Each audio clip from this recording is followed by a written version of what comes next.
Cromwell Bar in London. We're going to have a catch up with Martin from Highland Park, find out what's going on at the distillery, what sets it apart, and all importantly, have a little taste through the range.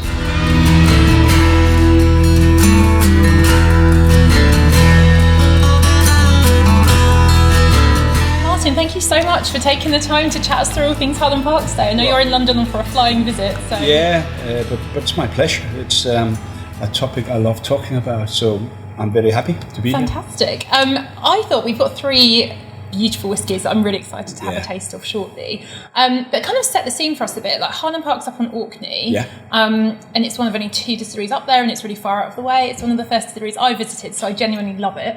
But yeah, tell us about what sets the distillery apart from kind of others. Well, first of all, the location, as you say, it's pretty remote. It's right in the center of the Atlantic Ocean and the North Sea, and where the Gulf Stream comes up. So if you look at Orkney as a place and as a land, it's very different from the rest of Scotland. There are no trees. The temperatures there are very, very different from the rest of Scotland. And then everything up there is different in the way of the heritage you have in Scotland, where the rest of Scotland is about all the proud people of Scotland. Up there, it's more the Vikings and the Nordic heritage that kind of still, can we say, rules people up there, and people on Orkney is probably a bit more Nordic in the way they live than they're Scottish, and still today about 35% of the people living there can trace their DNA, their bloodline straight back to the Vikings. Amazing. So it genuinely is as much Nordic as Scottish. Yeah, I would say so. And there are pieces of the language as well that are a bit more kind of Norse than Scottish and so on. So it's a very, very different way of living. It's a different way to see Scotland. Yeah. And then, of course, as you said, 2 beautiful distilleries on Orkney, where Highland Park is one of them. Fabulous. So, I feel that so much of that must play into the brand and kind of everything you do. But one thing that seems particularly interesting to me is you said there are no trees on Orkney. Yeah. And Highland Park's a peated whiskey. So if you've got peat from Orkney and there are no trees, that must be a little bit different to what people might expect somewhere else. Well, no matter if you go to Islay or you go to St. Fergus where you cut peat, or to Mintal and so on, you always find traces of trees in the peat. But if you go to Orkney, you won't find it. Due to the wind from the Atlantic Ocean, from the North Sea, and Orkney is one of the most windswept places in the world. Trees simply can't survive. Yeah. So when you go to Hobbister, where we cut our peat, the majority you find in the peat we have is heather. Mm-hmm. So that will give big difference in the flavor, and as you all know, when we mold and we dry the green mold and so on, then the first really type of flavors we get is when you use the peat.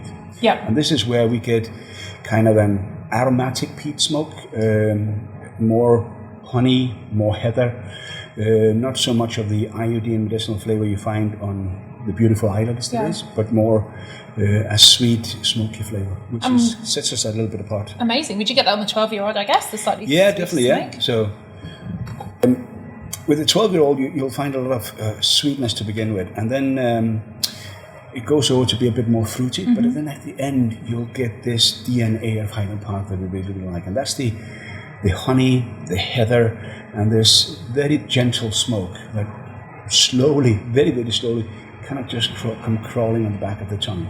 So it's not a massive smoke, it's not aggressive in any way, it's very, very delicate, just comes out. So when we talk about Highland Park, and people try it for the first time, if people are not used to drinking whiskey, they say, well, it's quite smoky. But for people that drink whiskey on a regular basis, they will say this is a lightly peated whiskey, delicate and so on, and a pretty good, and I don't really like the word, but it describes it very well. It's a very, very good all-round whiskey. Okay. Because it has a little bit of the flavors you find in Scotland when we talk about the all regions, a little bit of this beautiful, feminine, lightly flavors from the lowlands, but also a little bit of the massive flavors from the highlands, a little bit of this peatiness you always find on the west coast, the Western Islands, and then its own unique character from Highland Park, or from Orkney. So it has a little bit of everything, and that's what really brought me into Highland Park that when you taste it, it's so complex and so balanced at the same time. So, Amazing. I think people talk a lot about sense of place with drinks, but from hearing you talk about that, I feel like you really do get a sense of Orkney in the glass. But one thing we always look at, especially our whiskey makers, when they do all the special editions, where we're going to try one of them today, is always to have a bit of that DNA of Highland Park. Yeah. It always has to come out somewhere during the flavors, but most of the time you always find it at the end.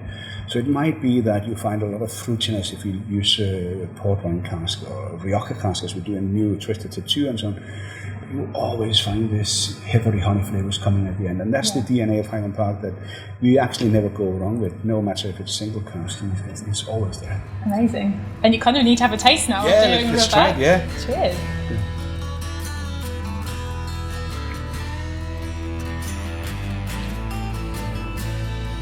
And it's just there, the sweetness is good. And there's no doubt that this is, when people try it, again, there's no doubt this is a whiskey from islands. You have a bit of the maritime notes as well. It's not the salt tipping, but you can really feel there's a connection to the sea as well, which is there. I just adore the mouthful of it, like you say, the honey. It's almost in the texture as much as the flavour, and then how the smoke comes through and builds. And like you say, it is sweeter. Yeah. You really can get that, which is fabulous. No, if you taste the new make, a lot of people will say this comes from the sherry cask and so on, but if you taste a new make, before it reached the oak, it's actually very sweet. It's very delicate, and recently we found a lot of bartenders that really like a new make because of the sweetness in that one as well. So there's a lot to it than just the casks and the sweetness from the cask that we can get. The spirit we are making are sweet, and that's basically from the peat we're using. So incredible. So the next one that we've got here today is Valknut. Yeah. I'm assuming this is a bit of a Norse name. I don't really recognise it. And you were saying about how much sort of Nordic history is part of Orkney. So tell us a little bit about how this got its name and how that all plays into it. Well, the Norse heritage, the stories of the Vikings and so on is a big part of Orkney and has always been.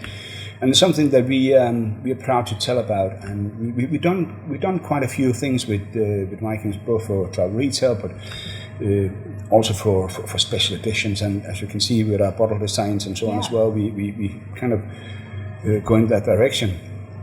But a few years back, we decided to do something very different, going to tales. So we had the stories about the Norse gods and so on, and here we're talking about Viking legends. So this is the second one in trilogy, where we had Valkyrie coming out first, and this is Valknut. It tells a story about the tattoo the slain warriors got. And what's special with Valknut is, first of all, well, it's 46.8. So we lifted the alcohol strength a little bit, but it's also we used an Orkney grown barley for the first time. That's exciting.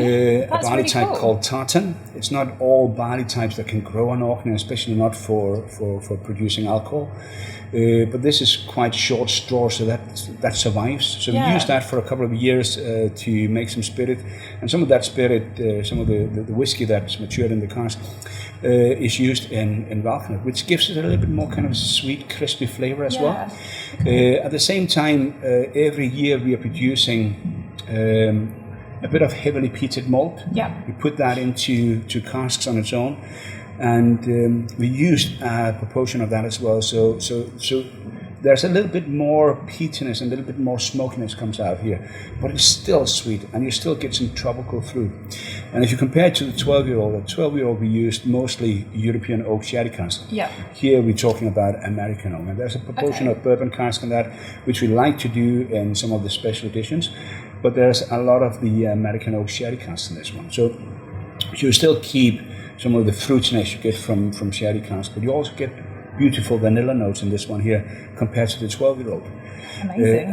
And most of all, you get a little bit more peat. But if you really look for it and kind of put it into different categories in the flavors, you will see sweetness first, and then comes the special flavors from this.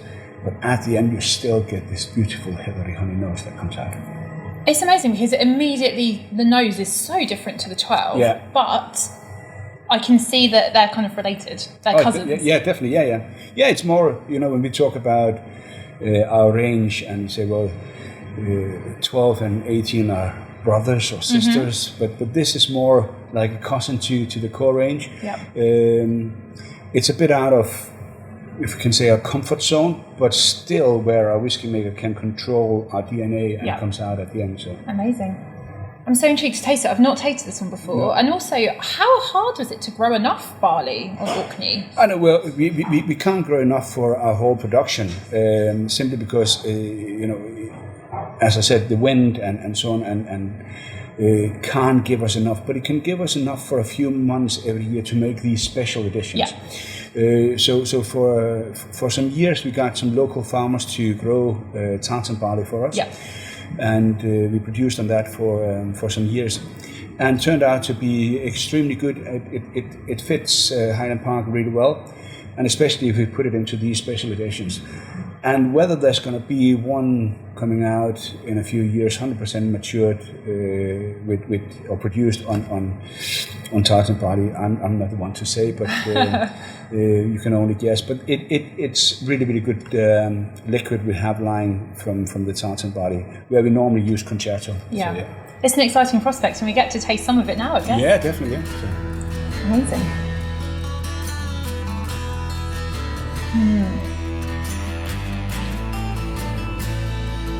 So definitely more peat. Definitely. Bit more spicy to it as well, but the peat becomes the sweetness again, and you get this beautiful heathery honey. I love the slightly higher ABV as well. It gives it extra weight. Yeah, the 46.8 here is really kicks in a gentle way. It's not too strong. It's still, extremely pleasant at that strength, but it kind of fulfills everything and gives you a huge mouthfeel with it. So. Yeah. Brilliant. And before we move on to the 18, which I'm really excited to have a taste of, I guess one of the parts of your production that means you can be a bit more experimental with the malt you use is that you've got your own malting floor. Yeah, we're still one of the distilleries that do, and I like to use the phrase the dying art of floor malting, because thank God today more and more distilleries kind of turns back to it, and some of the new distilleries opening up floor malting. And I think it's a very important thing for the whiskey industry to keep alive, because it's traditions, and we do it. We still mold about 20 to 25% ourselves, and we really want to do more. We think it has an effect on the final flavor, and we used to many years ago, 15 to 20 years ago, we got a lot of the things malted, 100% malted from Baird's Malt and Inverness and so on, but it changed the flavor a bit, even though we sent the peat down there and they produced on our peat. But so it has an effect both with the humidity and the climate and so on at Orkney, and at the end result. And Marie Stanton, our distillery manager, she's a huge fan of floor malting, even though it's time consuming and it costs more money and it's very hard to work with. But it's something that she really believes in, and I think you can almost taste this thing coming out from the floor malting. And the guys that works at Highland Park, our team up there, they're very proud of it, and they're proud of being part of something unique and traditions. So it's definitely something we will continue doing. We have, as you say, we can experiment with different kind of barley types. We can experiment with the amount of peating hours and so on, and that's the beauty about doing it yourself. So we have changed a bit during that process, where we used to do a little bit longer peating times, where Marie has been in and looking at fires and so on, how can we do it now to do a little bit shorter peating hours, but getting the same ppm value out of it. So, and that's one of the things we can work around with, and where Maria, manager, is really, really good at seeing these small things coming out. So. Yeah, it's incredible. And I think if you see a malting floor, you realise how much space they take up, how labour intensive it is, turning everything over. It's a big decision, I guess, to keep a malting floor for a distillery. Yeah, but I think when you look at the amount of distillers today, and also what they're all trying to do. And as I said, I'm really happy to see more and more floor maltings coming back, or increasing floor maltings, or whatever they do. But you need to have something that sets you apart. And if you get all the same type of barley from malt and so on, there you have to find other ways. That could be the casks and so on. But I think here, when you have your own floor malting, that's where you can make a difference. Different peat levels, different kind of barley types on the floor and so on. So and that's what we're working with. And tartan was definitely one of these experiments that went extremely well. Yeah.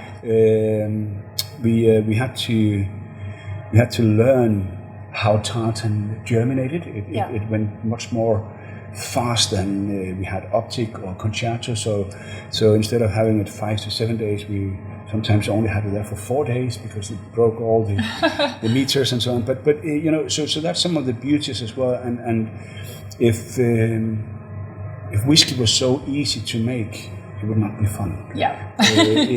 You need to have these challenges to come up now and again, and that's what you have when you have floor maltings.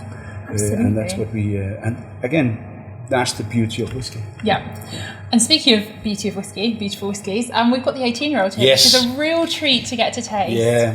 Talk us through this one. Well, first of all, 18 is one of the most award-winning whiskies in Scotland. There is, of course, a reason for that. It's, I would say, 18 to 21-year-old is where Highland Park really, really peaks. Yeah. That's where you reach the spirit where it kind of goes and being consistent, and the flavors, it can't be complex, but it's also where the cask starts giving all the flavors. You get this massive, beautiful, woody flavor from it. And with the 18-year-old, you get everything from the distillery character and from the wood character. Yeah. Sometimes when you get older, you see that the cask is taking over. Sometimes when you're younger, you see that there's a bit more from the new make side, but here you have a balance between these two, which is absolutely perfect for the 18. Fantastic. Bottled at 43% and matured in European oak sherry cask as well. And it's just one of these whiskies where, when you taste it, first of all, you get this DNA, the sweetness and so on, but in between the sweetness that starts out and the beautiful peatiness and honey at the end, you get things like marzipan, you get things like nuts, you get a bit of coconut coming out, and all these kind of things in between there just gives it a beautiful balance. And it's a journey of flavors when you taste this, which I just, every time I taste it, I'm still surprised every time I taste it. And working with Highland Park for that many years, it's a pleasure to taste this every time and being surprised again about the flavors. Incredible. It's just a wonderful whiskey. Yeah. And it's one of these, it works in different kind of momentums in your mouth. It goes in, you get all the flavors. It dries out your mouth, and then you get this feeling, which I personally call the hallelujah moment, because the water comes back in the side of your mouth and waters your mouth with all this sweetness again. And that's one of the characters of the Highland Park 18 that just comes back and gets more and more flavors. So, yeah. Amazing. Yes. Cheers. Cheers.